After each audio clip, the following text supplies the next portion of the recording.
Hey guys, it is Jack here, and in today's video, we are going to be going over the top 10 fastest cars to ever race at Le Mans. So put on your safety hat, and let's get into it. Starting off our list is the 2010 Audi R15 Plus, which did a best time at Le Mans of a 321.91. Following an embarrassing 2009 Le Mans where only one car finished and the Peugeot 908 outperformed it in every single way, Audi came back for revenge in 2010. Although losing out to Peugeot in qualifying, Audi took a 1-2-3 finish, with all four Peugeot 908s failing to finish. This was the last year that Audi raced its open-top prototypes at Le Mans, switching to a closed-top car in 2011. This is also the only open-top prototype to make the top of the list. Next up is the Toyota TS040. In 2014, Toyota took pole position with a 321.79, and looking as favorites for the 2014 24-hour Le Mans, they ended up with a crash and an engine failure while leading. The cars failed to reach the success it had in the rest of the season. Toyota dominated the rest of the World Championship, but failed to make its impact at Le Mans until 2018. The eighth fastest car on this list is the BR1 Gibson from 2019, which set a 3-minute 20.20. The least successful car on this list with 0 podium finishes is the Gibson-engined BR1. The BR1 built by Dallara is the first customer-designed car on this list, but it's not the last. The car's lineup featured gentleman driver Henrik Hedman, which wasn't the biggest help to achieve the results as he was in a class full of pro drivers, and the car never actually finished at Le Mans. But while all of this remains, it is the 8th fastest car to ever lap Le Mans. The 7th fastest car to ever race Le Mans is also the fastest Audi to ever race Le Mans, the 2015 Audi R18 e-tron Quattro. It did a 319.87, and while the e-tron Quattro was all in all a great car and a great Audi, it had a lot of competition. After winning in 2014 on reliability and not just pace alone, the car was revamped for the following season with the flywheel hybrid system replaced for a hybrid battery. And while this car was faster than the 2014 car, it wasn't able to match Porsche, who took the overall win. Next up, the 6th fastest car to ever race at Le Mans is the last of the diesel monsters, the Peugeot 908 HDI FAP. In 2008, it did a 318.51.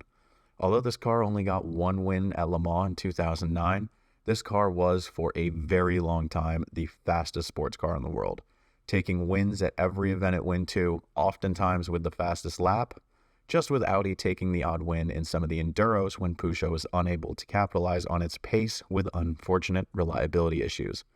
In the shorter races, if this car stayed on track, nobody could touch it.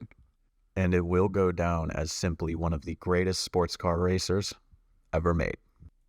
Next up is the 5th fastest car to race at Le Mans, the Porsche 919 Hybrid Mark III. In 2017, the car did a 327.26, and the Mark III version of this car massively changed up the aerodynamics on its predecessors, while maintaining the same power plant with a more optimized hybrid system, holding the fight to Toyota, the only other manufacturer entry at the time. All of the cars in the 2017 race had problems, but the 919's serviceability helped it to recover best, only retaking the lead from an LMP2 Oreca 07 within the final hour. The 4th fastest car on the list, the Porsche 919 Hybrid Mark II, was the 2015 winner. In qualifying, it set a best time of a 316.89, and this was Porsche's first win since 1998. This car was quite possibly the fastest car that Porsche has ever taken to Le Mans. Now, yes, I know about the laps on the old layout, but that car would be running times similar to the Garage 56 entry if you sent it around today's track. So, where was I? Yes, Porsche's first win since 1998. Porsche truly had the best car with some strong competition from Audi, not really from Toyota. Toyota in 2015 decided to invest in spending their money on the perfect race car that will last exactly 23 hours and 56 minutes for 2016. And they foregoed big updates to the TS040. Porsche showed that they are the true Le Mans winning team, putting Audi back in his place and winning the next 2 years till they decided to leave again. Now come 2024, with a more reliable car, Le Mans is on the radar again. All right, here we are. The third fastest car to ever run at Le Mans, and I guarantee you it is not what you think. The BR Engineering Dallara BR1 AER. In 2019, it set a lap time of 3:16.16. Yep, that's right. The third fastest car to ever run around Le Mans is a non-hybrid privateer LMP1 car run by SMP Racing. The Russian-backed team partnered with Dallara for this car, and it had some almighty straight-line speed. Hitting 218 miles an hour in 2019, it was truly an immense car, but it still stood no chance against the hybrid monster of the Toyota.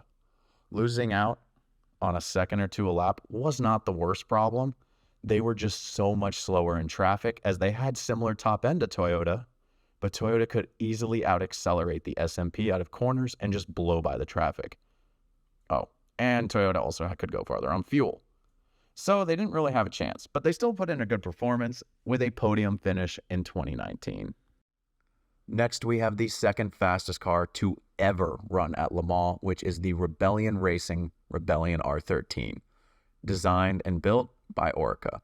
In 2020, the car did a best lap in qualifying of a 3:15.82, making it the fastest non-hybrid to ever race at Le Mans, which was actually slowed down before the race event after the test. The car shares its roots and looks with the Oreca 07, and while achieving race wins, it was never really close enough to Toyota in its raceability. The acceleration and all-wheel drive of the Toyota was just too much to overcome, and the Rebellion had to settle for a couple of third-place finishes at Le Mans.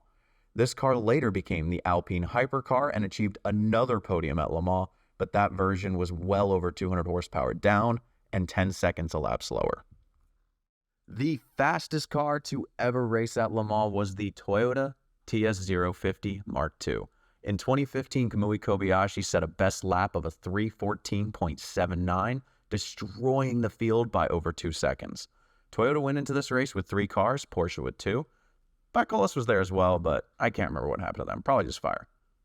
Just kidding. They went off in Tête Rouge on lap 1 and killed the race. In the race, all of the Toyotas had problems. Reliability, common sense, just lots of issues overall. The number 9 Toyota, for example, had a flat tire at the start of the lap from contact, and driver Nico Lapierre drove the car way too fast, delaminating the tire, which destroyed the car instead of just losing a lap and bringing the car home safely. If they could have just been more cautious and ran trouble-free for the rest of the race, they would have won the race by over 10 laps ahead of the winning Porsche. The other cars had small problems that set them back, but if you want to know how not to win Le Mans, Toyota does have a lot of answers. But good news is the car came back and won the next 3 Le Mans in a row. Albeit, like Audi and Bentley's Le Mans win, no factory competition was present. I will argue that Toyota had more of a challenge than Audi did in the early 2000s. Rebellion and SMP were far stronger than the competition the R8s faced. But all in all, this is the fastest car to ever race at Le Mans. And with that, guys, we have our 10 fastest cars to ever race at the 24 hours of Le Mans. Thank you so much for watching. Stay tuned for more, because I can promise you there's a lot more to come. Please leave a like and subscribe, and I'll see you guys soon.